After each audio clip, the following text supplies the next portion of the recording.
రెండో ఇల్లు మద్దిరాలపాడులోనే ఈ ఊర్లోనే ఒక అలుదాసు శ్రీను బీసీ గౌడ కులస్తుడు, భూమి లేదు, వేరే ప్రాంతాల నుంచి ఈ ఊరుకొచ్చి సెటిల్ అయ్యాడు. భార్యాభర్త ఇద్దరు పండ్లు అమ్ముకుని ఒక 400-500 రూపాయలు సంపాదించుకుని వాళ్ళు ఎంత ధైర్యంగా ముందుకు పోయారంటే, ఇద్దరు పిల్లలుంటే ఇద్దరిని ఇంజనీరింగ్ చదివిస్తున్నారు. ఇంజనీరింగ్ 2వ సంవత్సరం ఒక అబ్బాయి, మొదటి సంవత్సరం ఒక అబ్బాయి అప్పు చేసి పిల్లల్ని చదివించారంటే మనస్ఫూర్తిగా కుటుంబాన్ని అభినందిస్తున్నాను. కంగ్రాచులేషన్స్ కూడా తెలియజేస్తున్నా. ఇదొక స్ఫూర్తి. నేను ఆ అబ్బాయి చూశాను, ఇల్లు కూడా 40 ఏళ్లే, అతను 45 సంవత్సరాలు, భార్యకు 40 సంవత్సరాలు. అప్పుడే షుగర్ వచ్చింది. ఏంటా ఈ వయసులో షుగర్ అంటే, ఎక్కువ టెన్షన్ అయిపోయింది అన్నాడు. నీకు టెన్షన్ దేనికోసం అంటే, పిల్లల్ని చదివించాలి, మళ్ళీ నేను ఇలాంటి పనులన్నీ చేయాలి, నేను పోయి పళ్ళు తీసుకొస్తాను, నా భార్య అమ్ముతుంది, దీనివల్ల పిల్లల్ని చదివించి పైకి వస్తున్నాం అంటే ఇల్లు లేదంటే ఇల్లు శాంక్షన్ చేయమన్నాను. ఇంటి జాగా కూడా లేదు.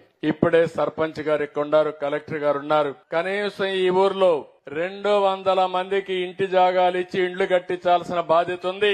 ఇమ్మీడియట్ గా ల్యాండ్ ఎక్విజిషన్ చేసి ఎంతమంది ఉంటే ఎన్యూమరేట్ చేయండి, ఆ ల్యాండ్ కూడా అక్వైర్ చేయండి, అందరికి ఇండ్లు కట్టించే బాధ్యత తీసుకుందాం. ఇమ్మీడియట్ గా ప్రారంభించమని కూడా చెప్తున్నా.